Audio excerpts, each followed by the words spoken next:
Assalamualaikum warahmatullahi wabarakatuh. Halo, perkenalkan saya Ajeng Sri Hadimiati dengan nomor induk mahasiswa 0305213090 dan rekan saya yang Gindari Rizkia Rahab dengan NIM 0305213085 dari kelompok 9. Nah, di sini kami akan membuat video presentasi untuk memenuhi salah satu tugas wajib mata kuliah etika akademik dengan dosen pengampu Ibu Nur Fadilah Syam dengan tema mampu mempraktikkan etika mahasiswa dalam berinteraksi dengan dosen.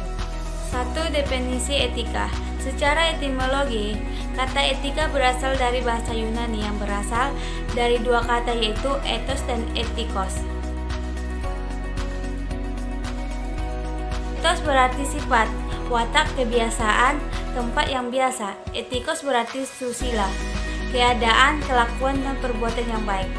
Sedangkan dalam bahasa Arab, etika dikenal dengan istilah akhlak, artinya budi pekerti. Sedangkan dalam bahasa Indonesia disebut tata susila. Robertus dalam buku etikanya menjelaskan lebih jelas lagi. Etika berasal dari bahasa Yunani kuno. Kata Yunani ethos dalam bentuk tunggal mempunyai banyak arti.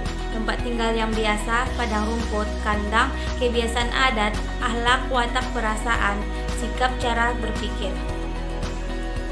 Yang kedua, definisi interaksi.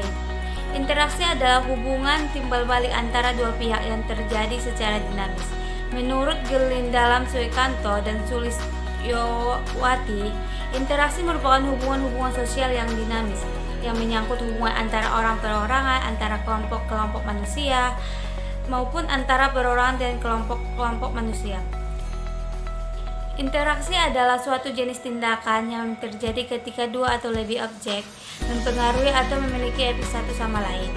Ide efek dua arah ini penting dalam konsep interaksi sebagai lawan dari hubungan satu arah pada cause and effect. 3. Etika mahasiswa dalam berinteraksi dengan dosen. Interaksi antar dosen dan mahasiswa merupakan komunikasi antar individu manusia. Seluruh etika yang berlaku di dalam kehidupan sehari-hari juga berlaku di dalamnya, tanpa terkecuali, sehingga seluruh dosen dan mahasiswa harus menjunjung dan perilaku berkomunikasi yang efektif, santun, dan berbudaya. Nah, ada beberapa poin interaksi mahasiswa dengan dosen yang harus kita ketahui bersama.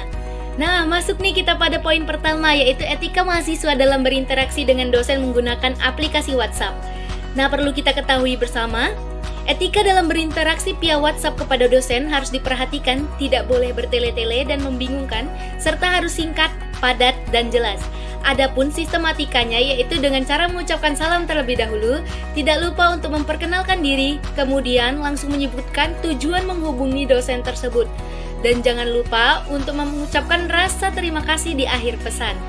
Masuk nih kita pada poin kedua, yaitu etika mahasiswa dalam berinteraksi dengan dosen menggunakan telepon genggam. Nah, ada beberapa sistematis yang perlu diketahui mahasiswa dalam berinteraksi dengan dosen menggunakan telepon genggam. Yang pertama, perhatikan waktu dan tempat untuk melakukan panggilan. Kedua, selalu awali dengan kalimat sapaan atau salam. Ketiga, selanjutnya gunakan kata permohonan maaf. Keempat, menyebutkan identitas diri. Kelima, selalu gunakan bahasa yang sopan dan mudah dimengerti. Dan yang keenam, jangan lupa akhiri panggilan dengan salam atau ucapan terima kasih. Nah, kita masuk pada poin ketiga, yaitu etika berinteraksi dengan dosen menggunakan email. Nah, etika berinteraksi atau berkomunikasi menggunakan email sama seperti etika berinteraksi atau berkomunikasi secara lisan. Namun, tentu ada hal tertentu yang perlu diperhatikan saat berkomunikasi menggunakan email, yaitu yang pertama harus dituliskan subjek email, kedua selalu tuliskan konten email, ketiga jangan pernah mengirim attachment email tanpa disertai subjek dan konten, keempat jangan pernah memerintah dosen, misalnya dengan kalimat tolong diperiksa. Masuk nih kita pada poin keempat, etika mahasiswa dalam berinteraksi dengan dosen secara langsung.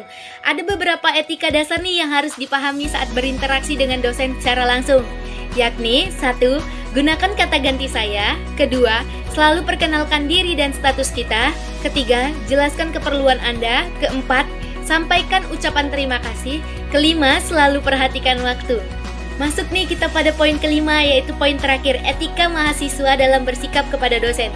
Beberapa etika mahasiswa saat bersikap kepada dosen seperti 1. Bertutur kata yang baik. Kedua, memberi senyuman. Ketiga, menyapa dan tidak berpaling muka. Keempat, berjabatan tangan. Kelima, menjaga sikap. Kesimpulannya, apapun bentuk komunikasi atau interaksi dengan dosen, baik secara langsung maupun tidak langsung, kita tetap harus mematuhi beberapa hal yang ada. Yang pertama, bertutur kata yang baik dan sopan. Kedua, melihat waktu saat berkomunikasi dengan dosen. Ketiga, menjaga sikap. Keempat, selalu memperkenalkan diri saat berkomunikasi. Meskipun hubungan mahasiswa dan dosen sudah dekat, tata krama tetap harus dijaga. Sebagai mahasiswa yang baik, harus mempunyai perilaku yang sopan santun dari cara berkomunikasi dan keseluruhannya, sehingga mencerminkan mahasiswa yang mempunyai intelektual yang tinggi. Baik berkomunikasi dengan dosen secara langsung maupun via telepon atau lain sebagainya.